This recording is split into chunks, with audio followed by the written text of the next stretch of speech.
I'm going to speak directly to your heart, revealing the truth behind the moment that made so many of us pause, reflect, and feel something raw and unforgettable.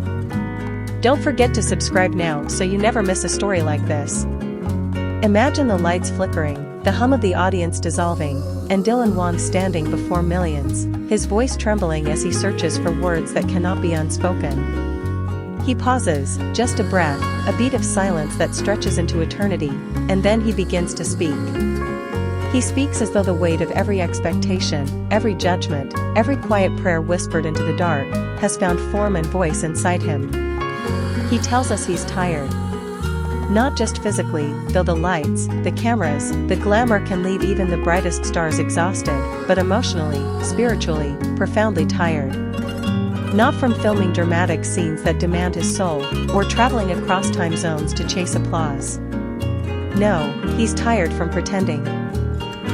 Pretending that every day is easy, that every role is simple, that the boy from Leshan, who once sold skewers with his family, is invincible. He confesses he's tired of hiding behind laughter, behind playfulness, behind a mask of endless optimism. One tear escapes, tracing the line between performance and reality. A single tear, and suddenly it's not just Dylan speaking, it's all of us, grappling with our own hidden fatigue, our own longing to be seen. He tells us he's afraid. Not of rejection, but of becoming the version others expect. Not the perfect lead, not the flawless idol on magazine covers, but the messy, vulnerable boy who looks at the camera and wonders if his heart, as imperfect as it is, will still be worth loving. As he speaks further, the tears flow more freely. He shares a secret, that fame doesn't fill the emptiness. That while fans cheer, sometimes all he wants is to be held. Not as Dylan the actor, but Dylan the son, Dylan the child who lost his grandparents while chasing dreams. He reveals that in the frenzy of success, top trending topics, record-breaking shows, celebrity games, he lost touch with his own grief, his own need to just be quiet and remember. And in that remembering, a flood of emotion washes over him, unbidden but undeniable. His voice cracks as he admits that when his grandmother passed, he couldn't go home in time. He was on set, surrounded by cameras but alone in sorrow. And though he smiles for the sake of the audience, inside he feels as if he's standing on a stage inside his own grief, too bright to mourn, too busy to heal, too public to cry. And then the dam breaks. He sobs openly, not in shame, but in relief. It's not for show, it's for himself. For the boy who wanted to leave the skewer shop and was afraid he'd regret it. For the young man who chased dreams and found them, but didn't know how to carry the weight of them all. He speaks of happiness, too, not the curated, polished joy of interviews or red carpet flashes, but the small, aching kind. A bowl of fried rice shared with strangers, a quiet afternoon playing basketball with friends, the comfort of being understood without speaking one word. He laughs through tears, remembering how he once used a watermelon disguise just to win a silly variety show game. I just wanted that simple joy again, he says softly.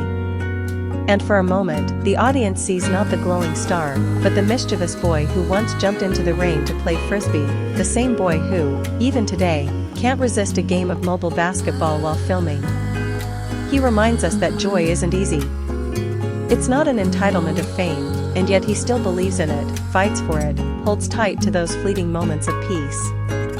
He thanks his fans, not for the views, likes, or applause, but for reminding him that he's not alone. That even strangers, from faraway places, can be anchors in stormy nights. He speaks into the camera and says, "Your love is my reminder to keep going. To stay passionate, stay sincere, stay in love with life." It's not a performance. It's a promise. At that moment, something shifts in all of us. We realize vulnerability isn't weakness, it's courage. That real connection isn't about perfection, but honesty. The lights behind Dylan grow dim, as if honoring the authenticity of the moment, and the silence that follows is not empty, it's full of empathy, of shared heartbreak and hope. When he finally regains composure, he wipes his tears and takes a breath. There's a gentleness in his cleared eyes, something that didn't exist before, healing. He says, "I'm not perfect. But I'm trying." And that's enough. The room holds its breath, and then, it erupts. Applause, not for the actor, but for the human. As the broadcast cuts to black, the world outside changes. Fans, and the most powerful part? He didn't ask for pity. Not once. He never said, "Feel sorry for me." He simply invited us into a truth too rarely spoken, that behind the fame, behind the flashbulbs and fan edits and award speeches, there is a boy who sometimes just wants to go home. A boy who misses his family. A boy who once doubted whether he was enough. And don't we all? That moment, those tears, reminded us that success doesn't mean you're okay. You can be surrounded by millions and still feel alone. And still, he stood there. Still, he shared. Still, he let his voice shake, and his eyes fill with tears, and his story pour out like rain from a storm he could no longer hold back. Somewhere in the middle of it, he smiled, weak, watery, but real. "I'm not the best," he said. "I just try to be honest." And maybe that's more important. Those words lingered long after the camera cut.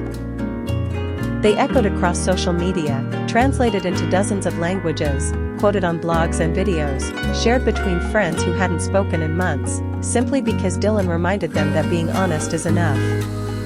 He spoke of silence too, how sometimes, even when you're surrounded by people, the silence inside you is deafening. "There were days," he said, "when I'd be surrounded by laughter, and I'd laugh too.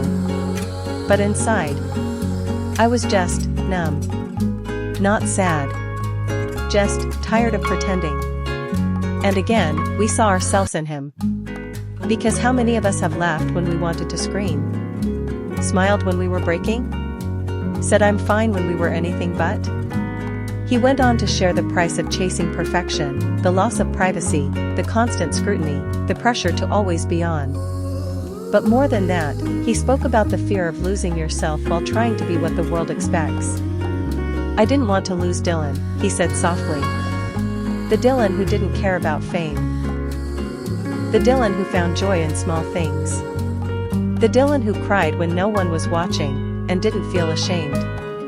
And in that moment, every person who had ever feared losing themselves to ambition, to relationships, recoveries.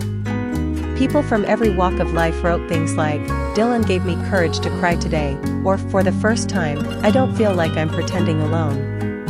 Teachers, students, office workers, actors, parents, they all found themselves. But the raw, trembling words that came from a place of honesty so rare, so sacred, it felt like watching someone rediscover their soul. He wasn't acting. He wasn't performing. He was just being human. And if there's one thing to take from all this, one message to carry forward into your own story, let it be this. You are not alone. You are allowed to cry. You are allowed to be messy, to be real, to be unfinished. You are allowed to show up, not as the perfect version of yourself, but as the honest one. And just like Dylan, when you do, you might discover that the truth you were afraid to share is exactly the one someone else needed to hear. So today, let that be the beginning. Not just for Dylan, but for you. Let this be the moment you choose honesty. Choose vulnerability. Choose connection. And if this story moved you, if you felt something shift in your chest, even for a moment, then please take a second to subscribe. Not for us, but for yourself. Because the world needs more spaces where truth is honored, where emotion is safe, and where stories like Dylan Wang's aren't hidden, they're celebrated.